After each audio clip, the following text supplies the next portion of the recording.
everybody. This meeting is called to order in accordance with the Open Public Meetings Act. Notice of this meeting was provided to the Home News Tribune, Star Ledger, and Highland Park Planet on January 23rd, 2024, and was posted on the Borough website at www.hpborough.com and on the bulletin board at Borough Hall, 221 South Fifth Avenue, Highland Park, New Jersey, and has remained continuously posted as required by law. Fire exits are to the left and right of the members.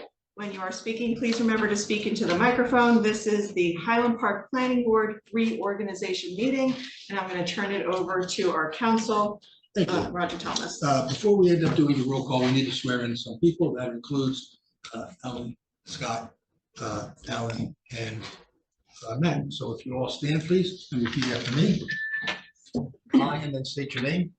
I solemnly swear or affirm that I will faithfully, impartially, and justly perform all of the duties of the office of a planning board member according to the best of my ability. I do further solemnly swear or affirm that I will support the Constitution of the United States and the Constitution of the State of New Jersey. And that I will bear true faith and allegiance to the same and to the governments established in the United States and in this state under the authority of the people. So help me God. What I'm going to do is pass these out. If you'll each sign them and then send them back.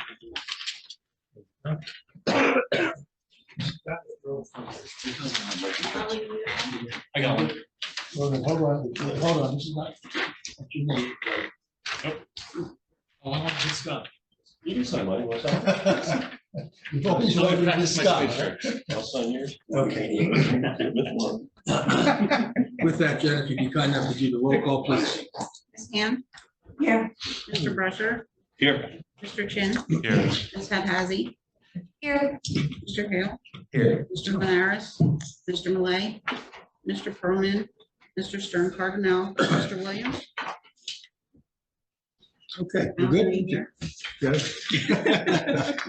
These are not the hard questions. We do have the minutes. We're going to put those off to the end of the reorganization. The first order of business with regard to the reorganization, excuse me, is the nomination for the chair for the year 2025 of the planning board of the Borough of Highland Park. Is there a nomination for that position? Nominate Rebecca. Second. Okay. Are there any other nominations? Hearing none, the nominate. Oh. No, I agree. Let the record reflect that at least it agrees. Okay. Hearing no other nominations, if we could have the roll call, please, Jen. Mr. Brusher? Yes. Mr. Chin? Yes. Ms. Hazy? Yes. Mr. Hale? Absolutely. Williams? Yes. And Ms. Ham? Yes, and thank you all again for your nomination. I always really appreciate it.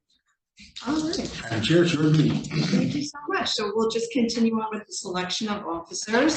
Next up is our vice chairperson. And I will say that although Pedrick is not here with us this evening, I think he's served in that capacity for a couple of years now and has done just fine in that role. So I would nominate Pedrick Malay for vice chairperson. Second. Take a roll call vote on that, please, Jen. Mr. Brusher? Yes. Mr. Chin? Yes. Ms. Hazy? Yes. Mr. Hale? Yes. Mr. Williams? Yes. Ms. Ham? Yes. So Pedrick, you've been nominated in absentia. Good job. Next up, we have our secretary for our board. And again, I'd like to put forth the nomination for Alan Williams, who continues to do a fantastic job in that role for us previously. Second.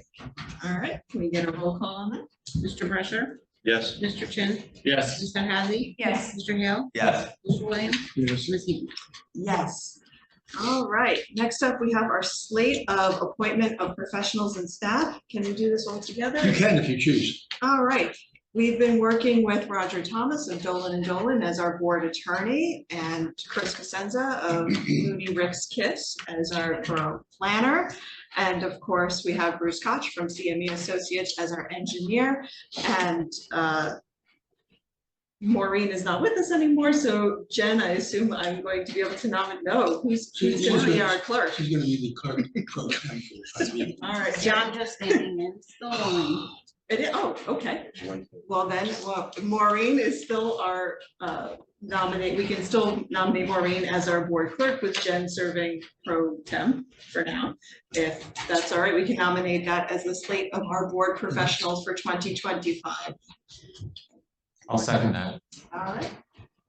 Take a roll call vote, please. Mr. Thresher, Yes. Mr. Chin, Yes. Ms. Hazy, Yes. Mr. Hale, Yes. Mr. Williams, Yes, Ms. Hand. Yes, thank you all. and thank you for all our professionals and the great work you do. We do very much appreciate it. All right, before we get into the next step of setting our 2025 meeting dates and the 2025 official newspaper selection, something's been bubbling in the background. As all the board members know, we're a board that's very in favor of public involvement and public comment and doing what we can to involve members of the public in our proceedings. So there's been various requests to see if we can open up our board meetings to participation by the public by Zoom, which is a wonderful advancement in technology that we would love to embrace, but we do have some limitations both in our rules and in our procedures that affect that. And that's, we as a board hear a few types of applications when people come before us, basically 3 different types. Open public comments, where people can come in and comment on basically anything that is on their mind during our open public sessions. We have commentary on things that are referred to the board by town council, such as ordinances or modifications to the master plan, or other similar types of subjects for our general review and consideration. And then we have a third type, which are applications for hearings before the board. For types 1 and 2, for public commentary and for commentary on matters referred to our board for compliance with the master plan or on the master plan itself, we don't take testimony when we discuss those matters. So we're not creating a legal record for the benefit of someone else. We're creating a record for the benefit of anyone who is listening in, participating in the township, providing their feedback to us as a board. So when we hold a hearing for an applicant who is bringing an application before the board, we're serving a judicial role in that capacity. We take testimony, we examine evidence, and the applicant has the right to cross-examine anyone who gives testimony either in support or in opposition to their application. And because of that, having the public provide input on hearings by Zoom creates a challenge in that it affects the rights of the applicants in how they present their application. Because remember, everything we do here is also subject to review in Superior Court and all the courts above. So we have to be very careful in how we preserve the rights of the applicants and the record that's presented before us. And the rights of the public. And the rights of the public as well.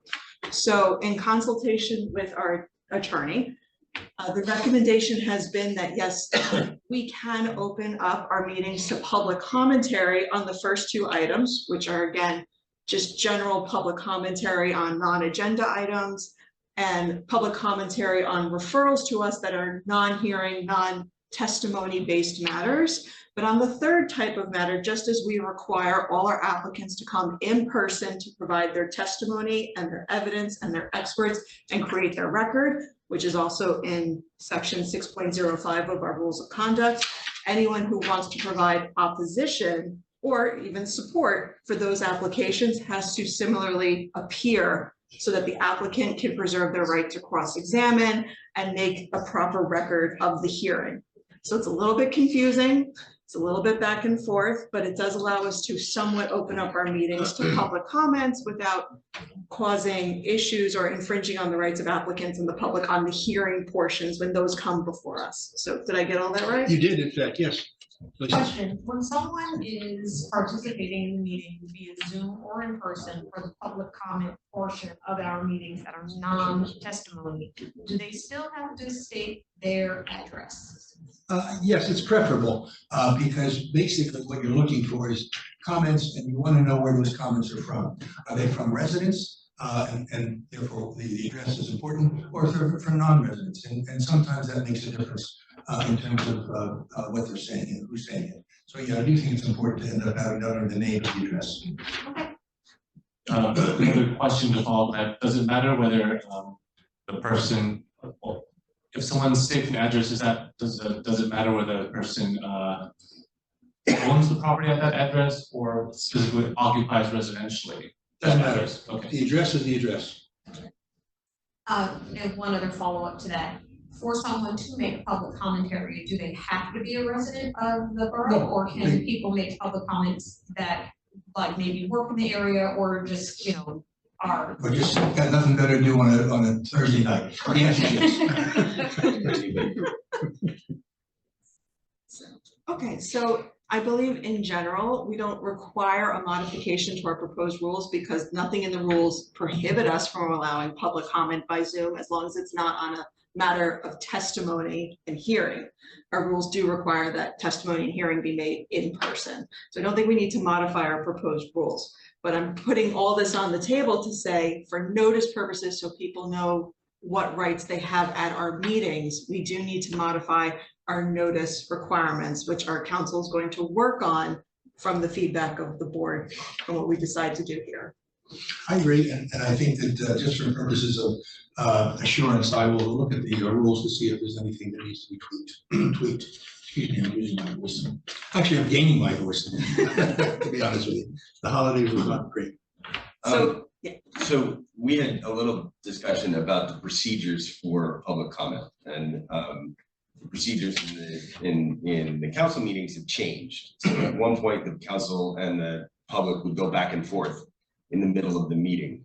Our new procedures are that there's a public comment period, the public comments, and then the public comment period is closed, and then the board and the mayor decide who wants to, if they want to respond. So should we come up with those rules as well for how public comment works via Zoom? I tend to think, my personal opinion is that if you end up having comments at the end of the meeting, it is usually better to end up dealing with them as a group, and then if board members wish to respond at the end, they can respond. Because I do tend to think that what ends up happening is that if you start responding to individual comments, then you potentially get into what I think the council was concerned about, is a dialogue. And then that dialogue gets into a debate, and then that debate gets into an argument. So you don't really necessarily want to have that happen, and I don't think it's appropriate to have it happen here. So and that's my opinion, but it's your board, so you can do it as you choose. So I would agree with that. I think that the procedures that are working at the council, where there's public comment, closed public comment, and then response by the board, seems to be streamlining meetings, seems to be having actually more questions answered than going back and forth in a debate format. And I think it seems to be working pretty well. And I would argue and recommend that I think we ought to do the same here. I also think there's a benefit to having the same policy Right, across the consistent. various boards and councils, so members of the public know what to expect. So I am also in agreement that I think that is a way to properly handle it. Now, in full disclosure, our board rarely gets a multitude of commentary at our meetings, whether online or what have you. But when we did have some ordinances that were controversial, I think that is how we handled it. We let members of the public speak, and then at the end, after they were finished, we had responsive commentary during COVID, and I think that process did work. So unless there's other objections or viewpoints, it seems like a rational and reasonable way to approach things. I would agree. Okay. So with that, as far as our 2025 meeting schedule, knowing that we need to modify our notice provision that's at the top of the schedule, does anyone have any comments on the dates themselves? If you would like, you could also include in that, the newspapers. I know that there are going to be changes, as many of you know. The Ledger is no longer going to be publishing a newspaper as of sometime in February, much to my chagrin, because I still get it delivered. But the fact of the matter is, you can do both if you choose in a single motion. What would be the second? It would be, the motion would be the approval of the 2000, it says 24, but 2025 meeting dates and the designation of the official newspaper. Yes. As you said, those changes are coming. There's ongoing updates in the legislature about how to handle newspapers that are no longer going to be printing physical media. It's an ongoing process. For right now, we can still select the Star Ledger as our board newspaper, even if they're discontinuing physical prints. We may have to revisit that in March unless there's further extensions on that legislation. Questions, comments, concerns? All right, with that, I'll solicit a motion to approve the dates and the selection of the Star Ledger as our official newspaper. Home News and Tribune. Home News and Tribune is our official newspaper. So moved. Second, Second. And you don't need a roll call, you can do a voice vote. all in favor? Aye. All opposed? Any abstentions? Motion passes. Very good.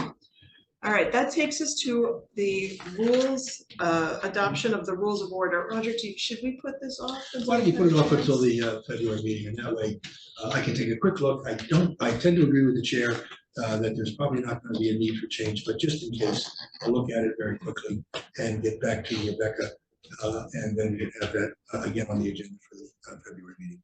Great. All right, so we're going to put off adopting our rules of order while our council takes a chance to look at it, and in light of our new policies that we're looking to implement to be more inclusive to the public on portions of our meeting. All right, so with that, let's circle back around to the October 10th, 2024 meeting minutes and any comments there too. And Phaedra, I'm already ahead of you. We know we've got your name spelled wrong. That was my only comment. I was gonna make the same.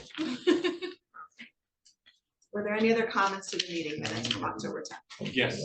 Go ahead.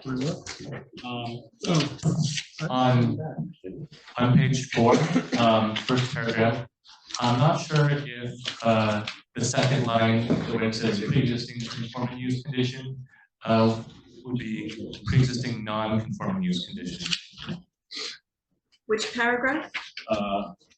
Page 4, the first paragraph of the page.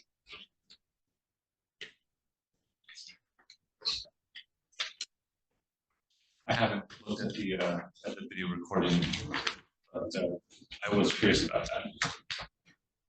A pre-existing non-conforming use condition.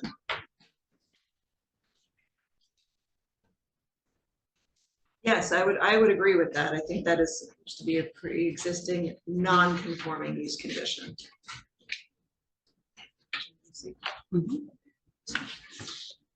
Anything else? Yeah. Immediately following paragraph, I believe that should be instead of U overlay zone, stream overlay zone.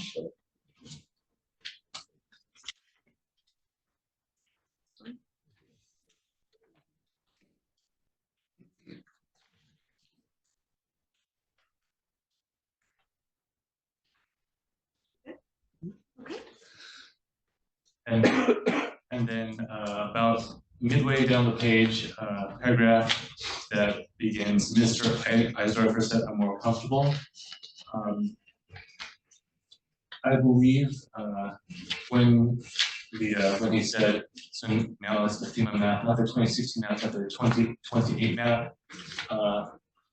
We need to indicate that that was a theoretical or hypothetical map and not some map that actually exists. Well, your point is well taken. That 2028 map would not exist now. In case someone's reading this and But is really looking for a map. He said there was a map. could we change the reference to say, but a future 2028 map? Sure, that makes sense. And then the paragraph immediately following, just floodplain is the other type of plain. Ah, yes. And those are all of my comments. So is that your motion to approve the minutes as modified as you suggest? I'd like to hear if anyone else has anything first. Roger's anxious for us to be done. Anyone else have any comments? All right, then is there a motion to approve the minutes subject to correcting the spelling of Glitcher's name and the modifications proposed by Alvin? So moved. Second, Second. roll call vote, please. Mr. Brescher? Mr. Brescher? Mr. Shin? Yes. Ms. Hazzy? Yes. Mr. Hale? Yes. Mr. Williams? Yes. Ms. Hand? Yes, thank you. All right, and with that, we have not noticed the public's ability to join us via Zoom for this meeting, so I'm not going to do it at this meeting, but hopefully for future meetings, we will at this point open it up by Zoom. So for today, I'm going to open up the meeting to public comment for any items not on the agenda. But seeing no members of the public present, I will close the meeting. Do members of the board have any further comments, observations, questions about what's going on in the world? If we have Zoom and people here, who goes first? I think the members of the public who are present would have the opportunity to Yes. speak first. I have a question. Sure. Is the borough exploring acquisition of any properties in the immediate vicinity of Penstock or the municipal parking lot? If that's not something that can be disclosed on in public, then I did not have the answer.